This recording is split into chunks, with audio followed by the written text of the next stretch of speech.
Tout au long de cette semaine, nous nous sommes intéressés à des verbes spécifiques, des verbes forts. Notons ici que des verbes forts sont des verbes qui admettent un changement de voyelle du radical à la seconde et à la troisième personne du singulier, c'est-à-dire à la personne do et r, zi ou bien s.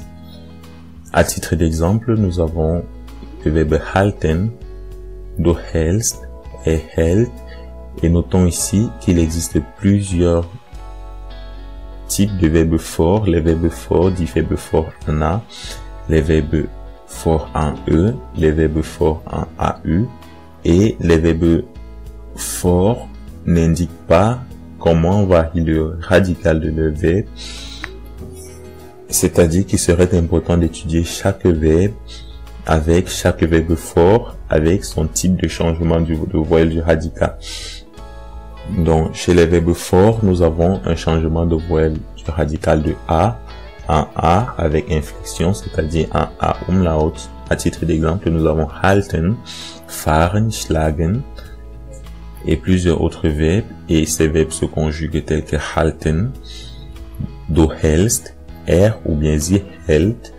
Nous avons des verbes forts en E qui présentent deux types de changements de voyelle du radical.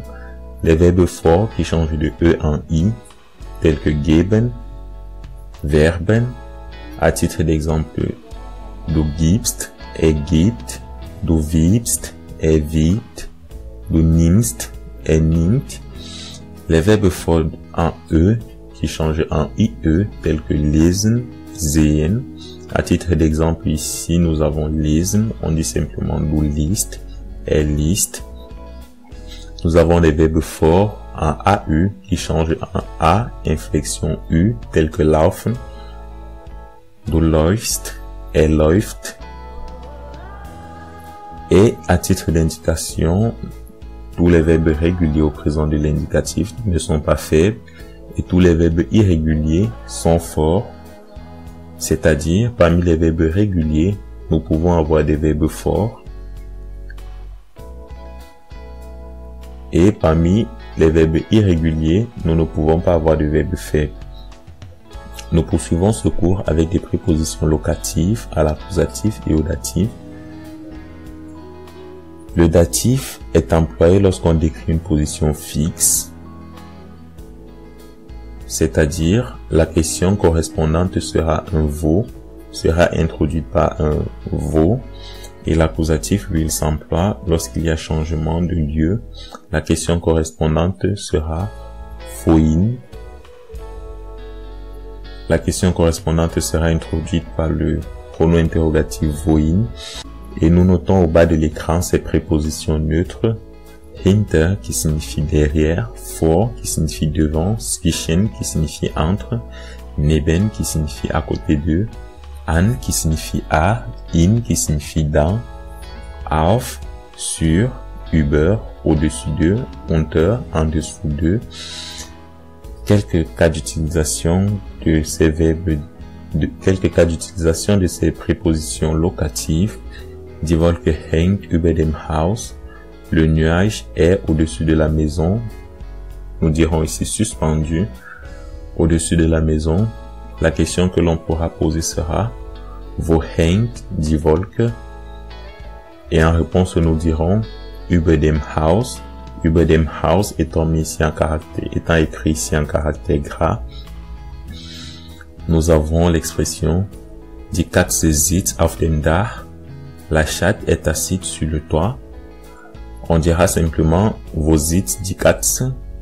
Et en réponse, nous aurons auf dem Dach. Das Mädchen steht am Fenster. La fille est à la fenêtre. Nous pourrons simplement dire wo steht das Mädchen? Et en réponse, nous aurons an dem Fenster ou tout simplement am Fenster. Nous avons aussi l'expression das Auto steht hinter dem Haus, la voiture est derrière la maison. Das Auto steht hinter dem Haus. La question associée peut être wo steht das Auto? Et en réponse, hinter dem Haus. Notons ici que dans les 4 phrases précédemment citées, Nous décrivons des positions fixes, nous décrivons des états des personnes ou bien des choses, et par conséquent, nous utiliserons un datif.